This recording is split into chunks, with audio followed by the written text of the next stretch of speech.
The other thing I did was I started a group called the Granite State Patriots, and I started that in February because I saw in December and January all the pro-Hamas, this pro-terrorist demonstrations in the United States of America. I said, and nobody was standing up against these folks, and I just decided, hey, this is America. No more. If this happens here, there are going to be people out there stand against this.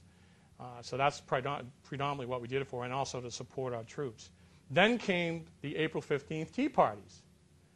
Well, this Granite State Patriots group and 20 others was invited to co-sponsor the Tea Party rally in Manchester.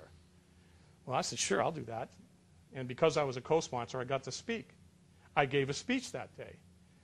Pretty fiery, but at the end of that speech, and from then until a month or two ago, people just been parading in my office asking me to run. Never thought that I would, but chatted about it with my wife, and I decided I'm an American, and I believe in what I told you folks. I believe, as an American, that this is another way I can fight for my country and my state, and that is what I'm going to do. It's not politics with me, folks. It's patriotism, and you'll see that firsthand. But that's the story. That's how I got here. That's why I'm doing this.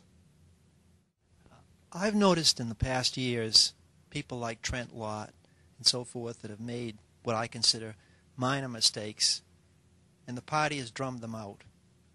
Where the Democrats have people like Tom Dodd, Charlie Rangel, and a few of these people, and they'll defend them to the end, regardless of whether they're innocent, guilty, or whatever. And it just seems like we've lost good people in many instances and probably discouraged others because we haven't stood together as a party. You know what? That's an excellent comment. This party stands for something.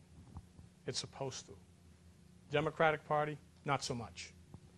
I mean, truly, it's almost like a badge of courage if you're corrupt. I've never seen anything like it. But as an American, and I look at this, and it wouldn't matter whether I was a conservative American or not. As an American, even if I were a Democrat, I wouldn't be able to stand what I'm seeing now. It's almost as if no matter what they do, it's fine with the party.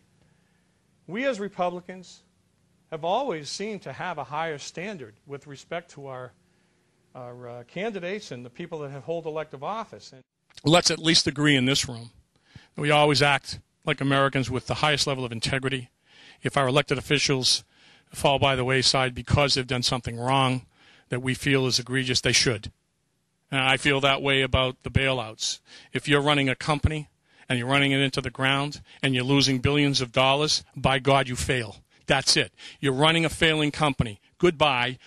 The private market, the private sector will take care of the rest. They'll pick up the good pieces. They'll, take divisions that are working, and they'll grow them and they'll make them work.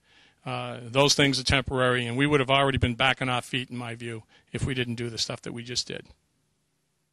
I think the state of New Hampshire, the articles that I have read about the fantastic retirement packages that the state employees have is unbelievable, unsustainable. People getting over $150,000 a year for doing nothing.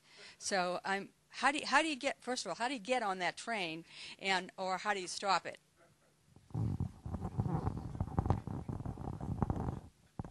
It's called the gravy train.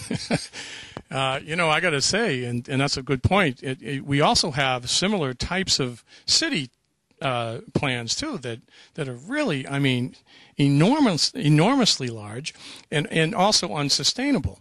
I will tell you that the front end of the way I want to approach this is with new hires once I'm elected.